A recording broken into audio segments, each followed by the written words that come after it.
Investigators are still looking into the motive for Tuesday's shooting spree at YouTube headquarters. A woman named Nasim Agdam from San Diego shot 3 people with a legally purchased 9mm handgun. They survived. Agdam turned the gun on herself, and police say that she was angry about YouTube's policies and practices. Okay, so initially I wasn't going to say anything about this topic. But, after hearing what happened on the YouTube campus, that was really just the last straw. I've seen so much going on with the gun control debate, and I want to give you my opinion on what I think's happening. First, let me state, I do not advocate for mass shootings. But in the same breath, let me also say, I believe American citizens, or citizens in general, have a right to protect themselves. I think it's dangerous to make synonymous taking away firearms with ending school shootings. I know there's a lot of people who think that math pans out, but simply taking one's firearm does not equal peace. There's no evidence to suggest that stripping an individual of their rights will make them any safer. Now let me just pause to state for those people who like to use Australia as an example, I'm not even making that argument. 1, the Australian gun grab did virtually nothing to stop violent crimes. 2, Australians don't enjoy some of the freedoms we do here in America, for example, the freedom of speech.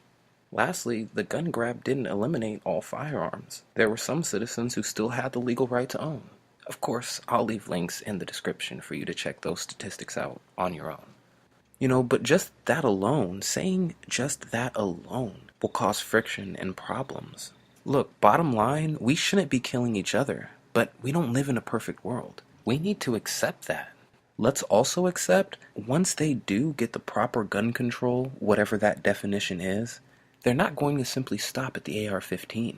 The reality is, people don't know that there is a lot of restrictions that go into place when it comes to purchasing a firearm, but there's an abundance of leniency when it comes with identifying individuals who might pose a threat to our society. If we're really going to tackle the issues that are at hand, we need to see this from outside the box. Let me just say this now, we are not going to find an effective resolution that satisfies both sides on this debate. In majority of cases, people are advocating for things they don't understand. If you think this is simply a black and white issue of take away all the guns and all the violence goes away, you're more short-sighted than you might realize. Politics has more than a single layer. No good crisis goes to waste. Just about anyone from the outside looking in can see that this is a division campaign meant to drive a wedge between the people. When you politically charge certain debates, it makes them almost impossible to talk about. There's an active push to foment discord within the psyche of the citizens, an agenda to keep the people fighting with each other so they don't come together and fight a common enemy. We are to protect ourselves from enemies both foreign and domestic. Unfortunately, the people's nemesis tends to fall under the category of the latter. Try this for yourself. Ask friends or family if they trust the government. You'd be surprised how many individuals say that they don't. You might also be surprised that those same individuals that say that they don't trust government, especially politicians, are willing to put laws in place that put the very people they don't trust in control of deadly weapons. And get this, if you don't comply with those laws, someone with a weapon comes to confiscate your weapon. If the war on drugs has taught us anything, it's that criminals don't have a hard time coming across criminal commodities. Continuing that line of thought, violent people are going to commit violent acts. That's just the reality of it. But what I find strange is that we don't see the media pushing ways or ideas to counteract mental instability. Frighteningly, I only see one idea being pushed as a silver bullet. But look, the intention of this video isn't to sway your views of guns one way or the other. It's to take a step back and see if there's something more going on here. I'm not saying this is the case right now, but if we look at history, we see where civilizations were disarmed right before a totalitarian regime. I don't know if you're having the same problem in other states, but here in California, people are at each other's throats.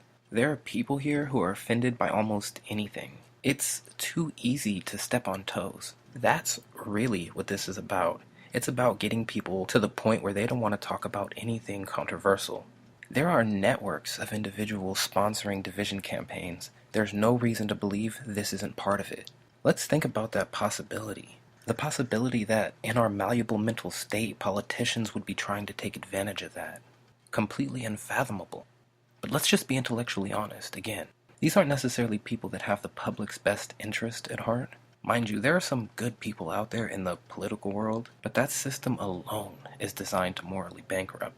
If we're talking about those with their hands on the real levers of power. We wrestle not against flesh and blood. We wrestle against principalities, powers, spiritual wickedness in high places, the rulers of darkness of this world. So yeah, I believe that there's something a lot bigger going on here than just men in business suits trying to plot the end of the world. I think this is more than uninformed liberals trying to take the guns. But let's go ahead and call it quits there. I'll leave information down in the description below. Thanks for checking me out.